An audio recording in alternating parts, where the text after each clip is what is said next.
supernatural love story, tragic romance horror, haunted places Vietnam, ghost woman, debt and karma, horror love betrayal, horror storytelling, cinematic horror, cursed soul, spiritual haunting, thriller Vietnam, betrayal consequences, spirit that never rests, ghost ritual, horror narration English horror short film, emotional ghost tale. Following the echoes of a love story that once bloomed under the shade of a simple coffee shop, a tale now twisting into darkness, we find Long ensnared in a web of his own making. The fleeting thrill of the gamble, initially a harmless diversion with old friends over a few hands of cards, had metastasized into a ravenous addiction. Each small win fueled a dangerous optimism, a mirage of easy riches that masked the precipice of ruin. The losses, however, were the true architects of his downfall. Shame and a desperate urge to recoup his funds drove him to borrow, starting with manageable sums that quickly ballooned. The casual loans from acquaintances soon dried up, forcing him into the shadowy world of informal lenders, where interest rates were predatory and the consequences of default terrifyingly real. The whispers of high stakes at dimly lit backrooms had become the menacing shots of loan sharks, their presence a dark cloud looming over the fragile sanctuary he once shared with Lien. The weight of each unpaid debt was a shackle, binding him tighter to a future he couldn't control. The crude banging on the wooden door shattered the evening calm, a stark contrast to the gentle rhythm of Lien's days. The clatter of her cooking utensils ceased abruptly, replaced by a rising tide of unease. Fear, cold and sharp, pierced through her as she cautiously opened it. The simple act of turning the doorknob felt monumental, each creak of the hinges amplifying her apprehension. The sight that greeted her was like a scene ripped from a nightmare, three figures etched in tattoos and menace, their postures radiating an aura of violence barely contained. The leader, a gaunt man with short, slicked-back hair, possessed eyes that glinted with a predatory hunger above a smoldering cigarette, his gaze sweeping over her with a dismissive arrogance. Flanking him were two hulking figures, their arms thick with muscle and adorned with crude ink, their silence more intimidating than any shouted threat. Their questions were blunt, accusatory, each word a tightening noose around her throat. Long's name hung heavy in the air, linked to a debt that seemed impossibly vast, a number casually tossed around that made Lien's head spin. Her denials, her stammered pleas of ignorance, were met with sneers and thinly veiled threats, the promise of violence a palpable presence in the tense air. The casual cruelty in their eyes as they spoke of making her pay for Long's transgressions sent a tremor of terror through her, a visceral understanding of the danger she now faced. The final, brutal warning, if Long doesn't bring the money tomorrow, you'll have to follow Chow's gang, slammed into her like a physical blow, leaving her trembling and tearful on the doorstep, the image of their menacing faces seared into her memory. The weight of Long's secret life, his descent into gambling, crashed down upon her, crushing the delicate petals of their love, leaving behind only the bitter taste of betrayal and fear. That night, the small rented room felt suffocating, the silence amplifying Lien's fear. Every shadow seemed to hold a hidden threat, every creak of the floorboards made her jump. When Long finally returned, his usual carefree demeanor was absent, replaced by a guarded unease, his eyes darting nervously around the room as if expecting to find his pursuers lurking in the corners. Lien, her eyes swollen and red-rimmed from unshed tears, confronted him, her voice trembling with a mixture of fear and disbelief. She recounted the visit, each detail painting a vivid picture of the men's menacing presence. His initial dismissiveness, his attempt to brush off the terrifying visit as mere bullshit, ignited a spark of anger within her. Was he truly so blind to the danger they were in? Could he not see the genuine terror in her eyes? His eventual admission of debt, downplaying the astronomical sum with a wave of his hand and a casual, "It's not that much," felt like another betrayal, a minimization of the very real threat hanging over them. Her tearful pleas for him to understand her fear, her vulnerability, her desperate need for reassurance, were met with a callousness that chilled her to the bone. He paced the room, agitated, more concerned with his own predicament than with the terror she had experienced. The man she loved, the gentle soul who had once left jasmine flowers on her counter, seemed to have vanished, replaced by someone hardened and self-absorbed, his focus narrowed solely on his own survival. The desperate glint in Long's eyes when he finally asked about her savings was a stark turning point, a moment that irrevocably shattered Lien's remaining illusions. He had always been charming, persuasive, but now there was a raw desperation in his gaze that frightened her. The money she had painstakingly set aside for her mother's medical care, a symbol of her filial piety and hope for her ailing parent, became a target, a potential solution to his self-inflicted crisis. His justification, his mother's illness versus her immediate safety, was a twisted manipulation that laid bare his selfishness. He framed it as a matter of priorities, conveniently placing his own urgent need above her long-term commitment to her family. The words, "My mother is sick, so I will treat her slowly," echoed with a chilling disregard for Lien's own anxieties, her own fears for her safety and the well-being of her family. Her heart fractured with the realization she had loved a phantom, a carefully constructed illusion of a kind and responsible man. Her refusal to surrender her mother's lifeline, the tangible hope for her recovery, was met with a chilling escalation. Long's forward lunge, his gritted teeth, the almost violent clenching of his fists, spoke of a desperation that eclipsed any semblance of love or respect for her feelings. The air crackled with tension, the unspoken threat hanging heavy between them. The culmination was swift and brutal, a violation that left Lien feeling hollowed out and utterly alone. Long's snatching of the remaining money, the physical act of taking what was not his, coupled with his hollow promises of repayment fueled by the gambler's delusion, shattered the last vestiges of Lien's hope. Her desperate cries as he fled, clutching her savings like a lifeline, a tangible representation of her future and her mother's health, were swallowed by the night. She collapsed onto the floor, the reality of his betrayal and the looming danger pressing down on her, suffocating her with despair. The howling wind outside mirrored the storm raging within her, a desolate symphony of lost love and shattered trust. In that small room, amidst her sobs, a profound sense of abandonment took root, a chilling understanding that she was now utterly alone and facing the consequences of his reckless actions. What was she to do now? How could she possibly navigate the dangerous world he had thrust her into? Meanwhile, oblivious to the tragic consequences of his actions and consumed by his own desperate gamble, Long raced to the casino, the stolen money burning a hole in his pocket. The initial rush of victory, the fleeting illusion of control as chips piled up in front of him, quickly dissolved into the familiar sting of loss. The fickle hand of fate turned against him, the money vanishing like smoke in the dimly lit, smoke-filled room, the debt ballooning further with each ill-fated bet. Panic seized him, his thoughts becoming a chaotic jumble of fear and regret. Flight, the only option that registered in his frantic mind, meant abandoning Lien to the wolves he had unleashed, leaving her to face the consequences of his addiction.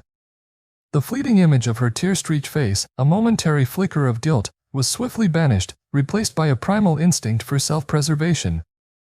Each person for themselves, he reasoned, a cold justification for his cowardice as he slipped away from the village, leaving behind the wreckage of their shared dream and the woman who had once loved him unconditionally. The next afternoon brought the inevitable reckoning, the delayed hammer blow of Long's irresponsibility. The return of the creditors was marked not by shouting, but by a chilling fury, a silent rage that spoke of broken promises and mounting impatience. Their leader, his face pale with rage, his eyes narrowed into slits of pure menace, burst into the coffee shop, his accusations sharp and violent, each word laced with contempt. Lien's silent fear, her trembling form huddled behind the counter, only seemed to fuel their anger, a testament to Long's cowardice in leaving her to face them alone. The threat was no longer just about Long's debt, it had become deeply personal, a matter of their bruised egos and their need to assert dominance. The casual pronouncements of taking her life if Long didn't pay hung heavy in the air, a stark and terrifying reality.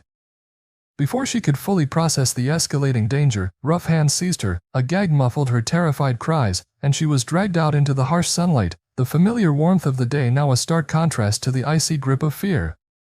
The seven-seater car became her prison, whisking her away from the familiar comfort of her home, the last vestiges of her former life receding in the distance, replaced by the terrifying uncertainty of her fate.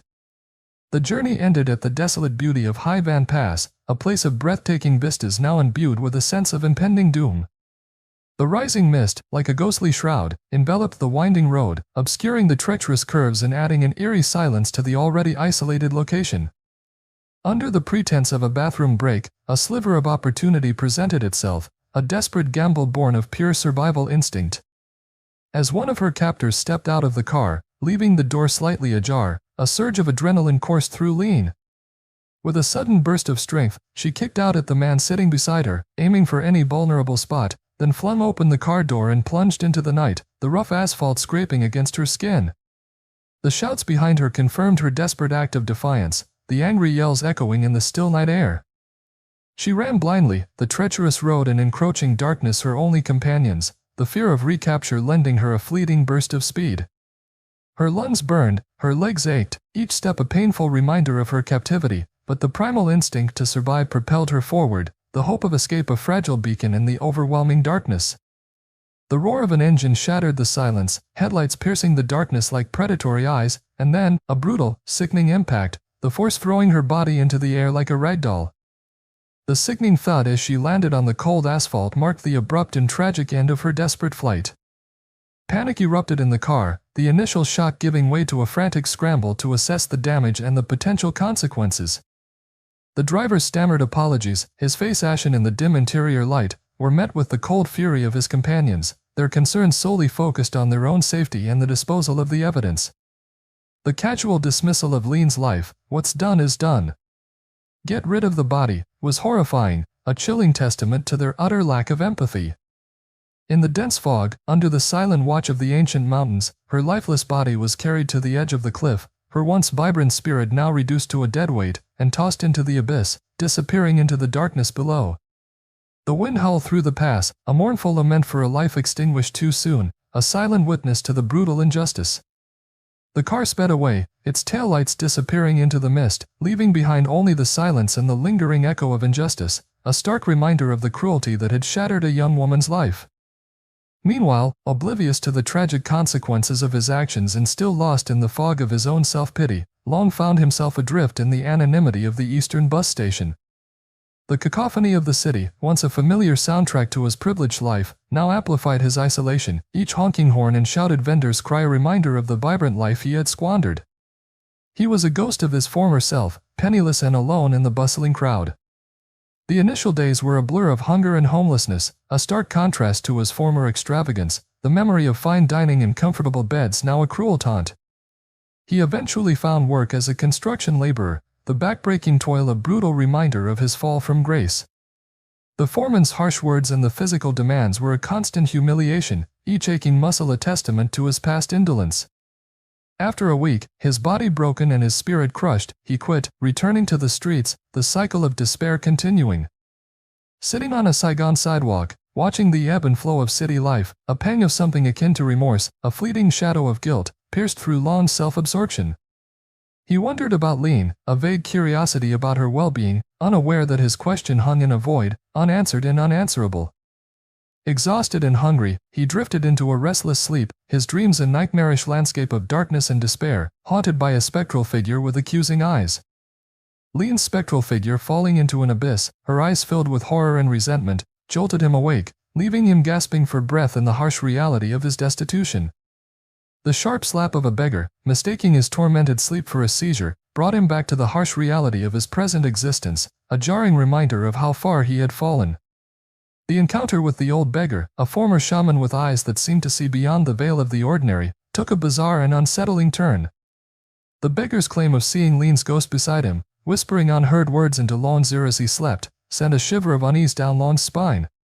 His detailed description of her death, the unjustness, the pain, the lingering resentment, and her transformation into a vengeful spirit struck a raw chord of guilt within Lien. The beggar's pronouncements about Lien's gambling, his betrayal of Lien for money, and her subsequent tragic demise echoed the buried truth in Lien's heart, the unspoken guilt that gnawed at his conscience. He knew, deep down, that the old man spoke with a chilling certainty, his words painting a terrifying picture of a consequence he could no longer ignore. Overwhelmed by a sudden wave of fear and guilt, a desperate plea for redemption rising within him, Lien found himself kneeling before the beggar, desperately pleading for help, his voice trembling with a mixture of terror and remorse. The beggar's bewildered response, mistaking his genuine cries for help as a form of bizarre worship, only added to the surreal and unsettling nature of the encounter. Waking fully from his bewildered stupor, Lien fled the old man's presence, unable to shake his haunting words or the chilling premonition that Lien's vengeful spirit was indeed seeking him, her silent accusation a weight he could no longer bear. The beggar's parting words, a cryptic observation about Lien's troubled sleep and the spectral presence he had witnessed, hung in the air, a haunting reminder of the darkness that now clung to him, a darkness born of his own selfish actions. The seven-seater car, a mobile cage of fear and desperation, sped away from the small coffee shop, leaving behind the scent of jasmine and the ghost of a shared love. Inside, Lien was a prisoner of terror, each mile taking her further into the unknown, each turn of the road tightening the knot of dread in her stomach. The men flanking her exuded a silent menace, their eyes occasionally flicking towards her with a cold indifference that chilled her more than any shouted threat. She tried to speak, to plead for her release, but the crude gag stuffed in her mouth rendered her pleas into muffled whimpers, a stark testament to her helplessness. Her mind raced, a frantic whirlwind of fear for her own safety and a heart-wrenching realization of Lone's ultimate betrayal. How could the man who once whispered sweet nothings now be the architect of her nightmare? The journey to Hai Van Pass was a descent into her deepest anxieties. As the car climbed the winding roads, the air grew cooler, and the once familiar landscape outside the window morphed into a blur of shadowy trees and looming cliffs. The darkness that enveloped them seemed to seep into her very soul, extinguishing any flicker of hope.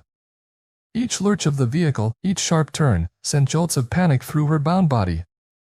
She strained against her restraints, the rough rope biting into her wrists, a futile struggle against her captor's brutal strength.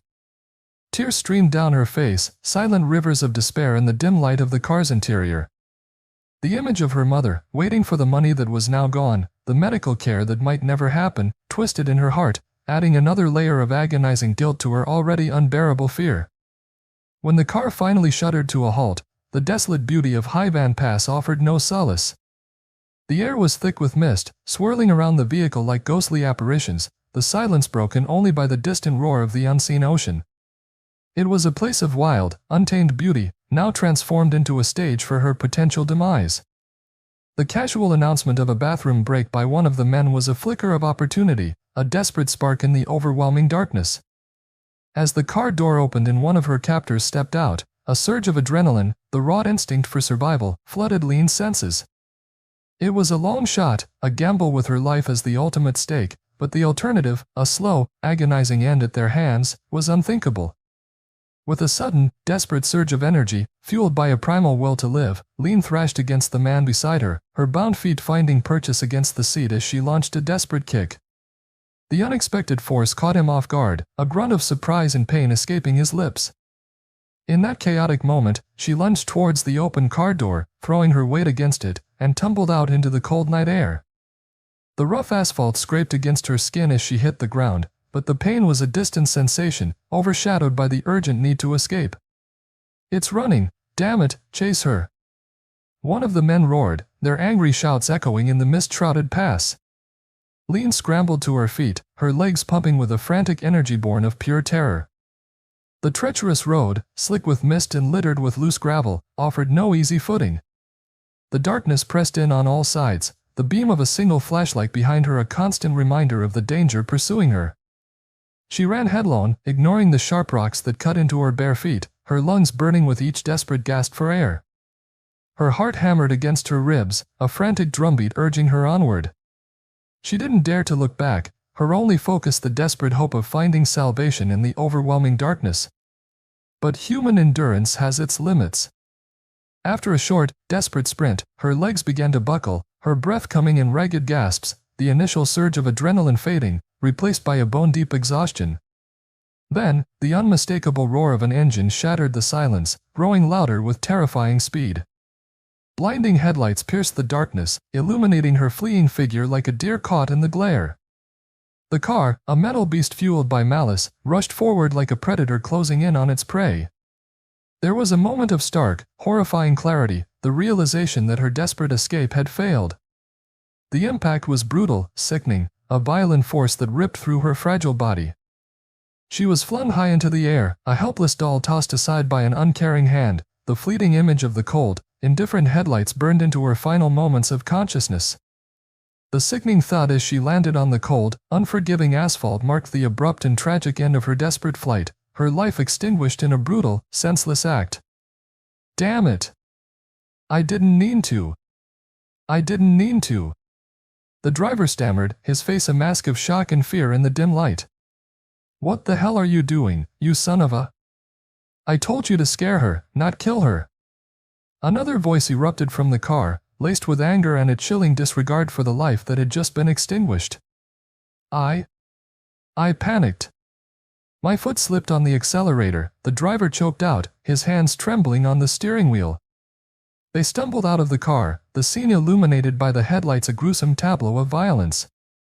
Lien's body lay motionless on the road, a dark pool of blood spreading from her head, staining the cold asphalt. Her eyes were wide open, fixed on the indifferent sky, as if in her final moments she sought an answer to the cruel injustice of her fate. "What a cruel death," one of them muttered, a fleeting hint of unease in his voice. Is she dead?" Another asked, his voice barely a whisper. The leader, his face grim, knelt down, his fingers checking for a pulse, then stood up, his expression devoid of emotion. "Dead. Like a stone." A heavy silence descended upon them, the weight of their actions hanging in the misty air. "What now?" the driver asked, his voice laced with panic. "What the hell do you think? What's done is done." "Get rid of the body," the leader stated coldly, his words devoid of any remorse. Should we take her back?" one of the others stammered. "Are you an idiot? Carry her and throw her down the cliff. No one comes here at night. No one will ever know." Without further discussion, their faces grim and their movements callous, the four men lifted Lien's lifeless body, carrying her to the edge of the precipice.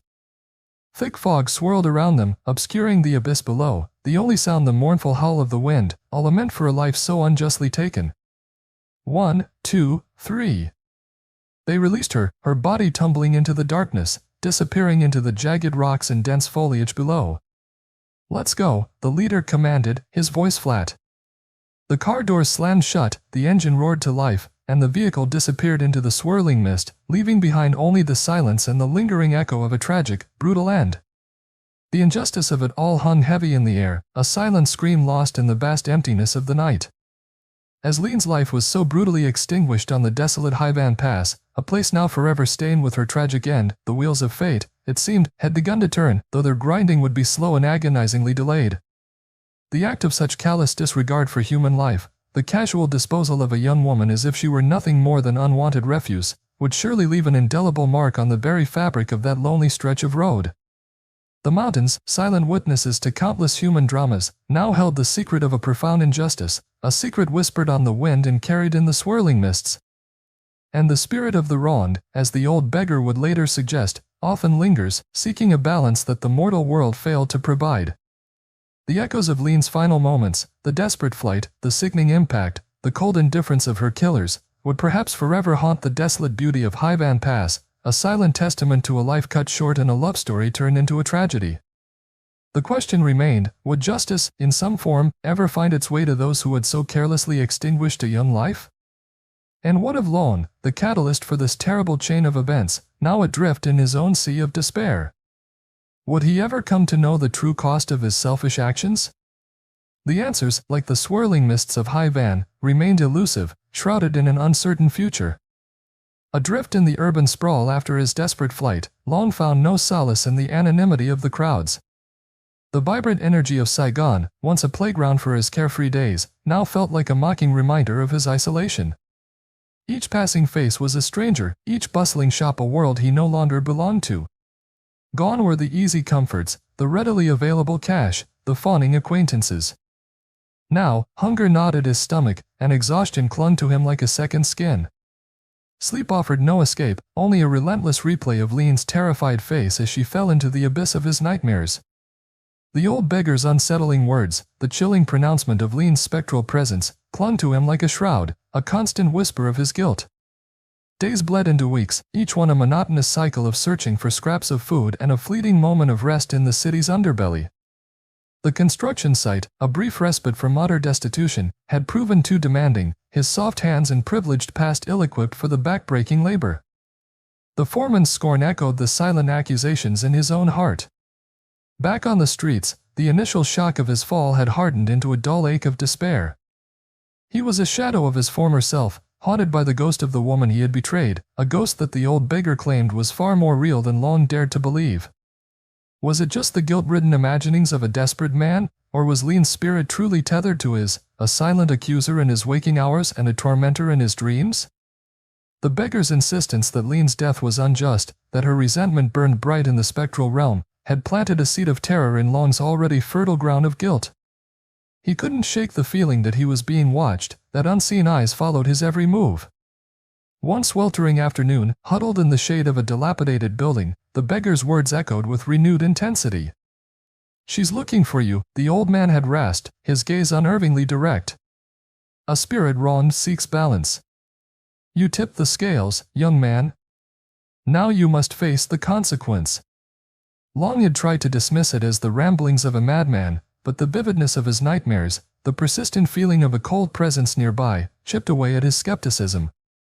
He remembered Lien's trembling hand as she placed the money on the table, her tear-filled eyes reflecting a trust he had so carelessly shattered. He saw again the desperation in her voice as she pleaded with him not to go, not to abandon her. And then, the horrifying image of her falling, her silent scream lost in the wind. A chilling realization began to dawn within Lien. Perhaps the beggar wasn't mad. Perhaps the spectral figure in his dreams wasn't just a manifestation of his guilt. What if Lien's spirit, fueled by her unjust death and his betrayal, was indeed seeking him? The thought set a fresh wave of terror through him, a fear that transcended the earthly dangers he had faced. This was something he couldn't outrun, couldn't gamble away. This was a reckoning of a different kind, a debt that couldn't be repaid with money. The weight of his actions, the true cost of his selfishness, finally began to sink in. It wasn't just about the money, the gambling debts, or his own ruined life. It was about Lien, about the love he had squandered, the life he had indirectly taken. The beggar's cryptic pronouncements about Hai Van Pass, the place where Lien's life had ended so tragically, resonated with a disturbing familiarity. That place, it holds echoes, the old man had said, his eyes clouding with a distant sadness. The wind carries whispers of sorrow. If you seek answers, if you seek something more, that is where you must go. The words hung in the air, heavy with unspoken meaning. Lien, haunted by his nightmares and the beggar's eerie pronouncements, felt a strange pull towards the desolate pass. Was it a morbid curiosity? A desperate attempt to understand the horror he had unleashed? Or was it something more, a subconscious yearning for some form of absolution, however unlikely? The decision formed slowly, a seed of desperate hope taking root in the barren landscape of his despair. He had run from his responsibilities, from his guilt, from the memory of Lien. But perhaps, just perhaps, facing the place where her life had been so cruelly taken might offer some semblance of understanding, some way to confront the demons that now relentlessly pursued him. The fear was immense, a cold knot in his stomach, but the alternative, a life lived in the perpetual shadow of guilt and spectral torment, was unbearable. He had to go back. He had to face the place where Lien's dreams had shattered, where her last breath had mingled with the cold mountain air. What awaited him there, he couldn't know. But a grim certainty settled in his heart, his journey of atonement, or perhaps his final reckoning, was about to begin on the winding, mist-shrouded roads of Hai Van Pass. The old beggar's final words as Lien turned to leave echoed in his ears, a chilling premonition of the journey ahead. The mountain remembers, young man. The wind carries tales. Be wary of what you seek, for sometimes, the past reaches out. With those ominous words hanging in the air, Lien set off, a solitary figure walking towards an uncertain destiny, the weight of his guilt his only companion on the long road back to the place where a nightmare had become a tragic reality. What awaited him in the desolate beauty of Hai Van Pass? Would he find peace, or would he finally face the spectral wrath of the woman he had wronged? The answer lay shrouded in the mists that clung to the winding mountain roads, a silent promise of a confrontation to come. The beggar's unsettling pronouncements hung heavy in the humid Saigon air, a stark contrast to the usual cacophony of city life. Lien, his heart a frantic drum against his ribs, found himself inexplicably drawn to the old man's words.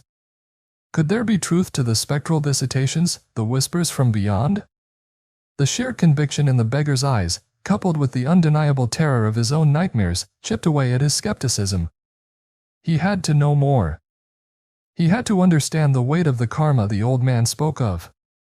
And so, a fragile pact was formed between the disgraced gambler and the enigmatic wanderer, a journey back to the scene of unimaginable tragedy. The bus ride to Da Nang was a silent pilgrimage. Lien sat by the window, the familiar landscape blurring into a melancholic backdrop for his troubled thoughts. Beside him, the old beggar, now known as Cam, sat with an air of quiet knowing, occasionally offering cryptic remarks about the unseen forces that governed their world. The air in the cramped bus felt thick with unspoken anxieties, the weight of their shared purpose pressing down on them. Lien couldn't shake the image of Lien, her vibrant smile now replaced by the haunting emptiness of her lifeless eyes in his dreams. Was he truly on a path to redemption, or was this a fool's errand, a desperate grasp at a peace that would forever remain out of reach? As they neared Hai Van Pass, a palpable shift occurred in the atmosphere. The air grew cooler, carrying with it the faint scent of the sea and an undercurrent of something else, something ancient and sorrowful. The winding roads climbed higher, each turn revealing breathtaking vistas that offered no comfort to Lon's tormented soul. He could almost feel Lien's presence here, a cold breath on the back of his neck, a silent accusation in the rustling leaves. Cam, his withered face etched with a solemn understanding, pointed towards a secluded bend in the road. "This is the place," he murmured, his voice barely audible above the wind whistling through the mountain peaks. "The veil between worlds is thin here. We must tread carefully." The spot where Lien had met her tragic end felt strangely ordinary in the harsh light of day, yet Long could vividly picture the horrific scene, the blinding headlights, the sickening thud, her broken body lying on the unforgiving asphalt. A wave of nausea washed over him, the guilt a crushing weight in his chest. Cam, unfazed by the palpable sorrow that clung to the air, began to unpack a small bag filled with ritualistic items, incense sticks, a small wooden gong, and a collection of intricately carved stones. He explained the ancient rites they would perform, a way to appease the restless spirit and offer solace to the departed. "We will call upon the earth and the sky, the ancestors and the spirits of this place," Cam intoned, his voice resonating with an otherworldly authority. "We will offer our remorse and ask for forgiveness. Whether it will be granted, that is not for us to know." The ritual unfolded slowly, deliberately. Cam chanted in a low, resonant voice, the smoke from the burning incense spiraling upwards, carrying their pleas on the wind. The small gong vibrated with a haunting melody, echoing through the silent pass. Long knelt on the ground, his head bowed in shame and sorrow, the weight of his culpability pressing down on him. He spoke to the empty air, his voice choked with emotion, offering his belated apologies, his profound regret for the pain he had caused.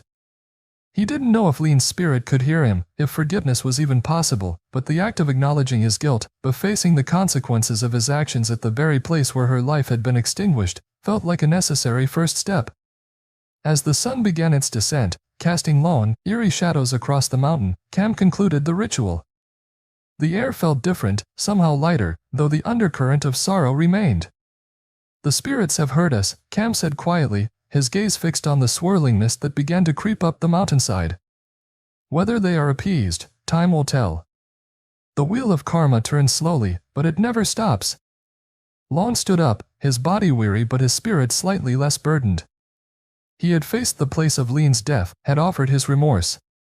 But the question of forgiveness, of Lien's soul finding peace, remained unanswered, hanging in the misty air like an unfinished lament. Their journey back down the mountain was shrouded in a contemplative silence. Long knew that this was not the end. The consequences of his actions, the karmic debt he had incurred, would likely follow him.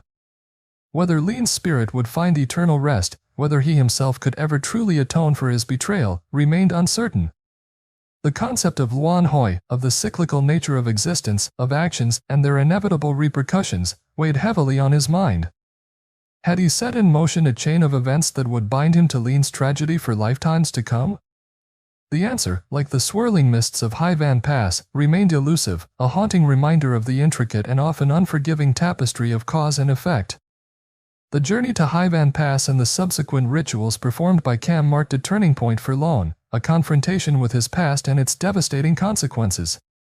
But what did this spiritual journey truly signify for his future, and for the lingering spirit of Lien? Would the scales of justice ever find equilibrium? The final chapter of this tragic tale would reveal the ultimate price of betrayal and the enduring power of love, loss, and the cyclical nature of existence. The weight of the unanswered questions from their somber pilgrimage to Hai Van Pass settled heavily on Lon's shoulders. Had their rituals offered any solace to Lien's tormented spirit? Could he, a man stained by betrayal and greed, ever truly find redemption? The journey back to Saigon felt different, the bustling city now a stark reminder of the life he had squandered and the innocent life he had indirectly taken. The spectral presence that had haunted his dreams seemed to have receded, replaced by a gnawing uncertainty about the future and the enduring consequences of his past actions. The tragic love story of Lien and Long serves as a poignant reminder of the fragility of human connection and the destructive power of unchecked desires. Their initial encounters were filled with a tender innocence, a blossoming affection that promised a shared future.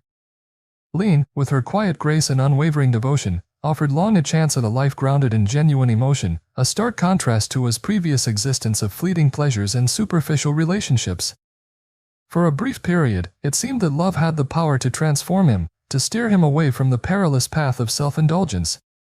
However, the insidious grip of Long's gambling addiction proved too strong.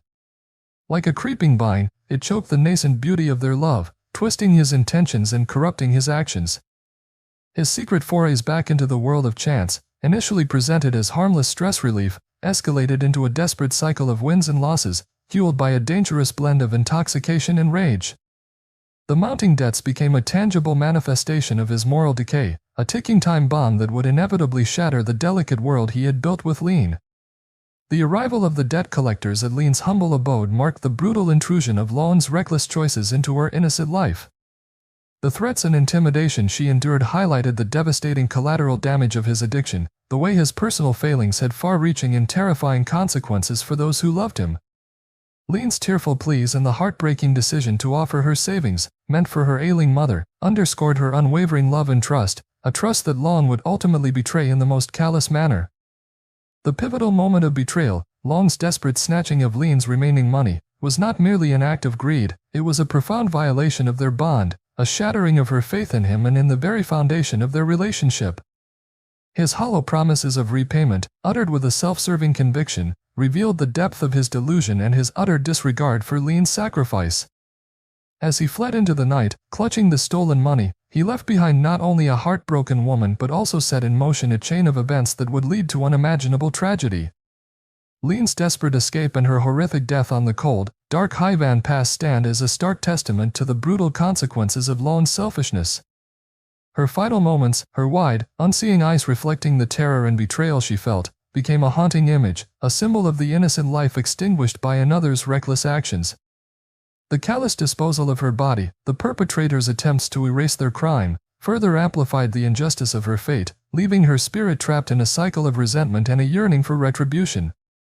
Long's subsequent descent into destitution, his brief and brutal encounter with hard labor, served as a superficial form of earthly punishment, a stark contrast to the deeper spiritual reckoning that awaited him. The beggar's unsettling pronouncements and the vivid nightmares that plague Long hinted at the karmic repercussions of his actions, the way the spiritual realm often mirrors the imbalances created in the physical world. The journey back to Haivan Pass with Cam was an attempt to address this spiritual imbalance, a desperate plea for understanding and perhaps even forgiveness. However, the question remains, can true atonement be achieved through ritual alone? Can the scales of justice be balanced after such a profound act of betrayal and the tragic loss of an innocent life? The concept of nan qua, the immutable law of cause and effect, suggests that every action, whether good or bad, carries its own inherent consequences. Long's gambling addiction, his betrayal of Lien's trust, and his indirect responsibility for her death have created a significant karmic debt. The lingering question of Lien's spirit and its potential for siu thot, for transcending the earthly realm, is intertwined with Long's own journey of redemption. Does her spirit remain tethered to the place of her death, fueled by resentment? Or can the rituals performed by Cam, coupled with Long's genuine remorse, pave the way for her release? The narrative leaves this question open, prompting reflection on the complexities of forgiveness and the enduring impact of tragic events on the spiritual landscape. Ultimately, the story of Lien and Long serves as a cautionary tale, a stark exploration of the destructive forces of greed and the profound importance of fidelity and love.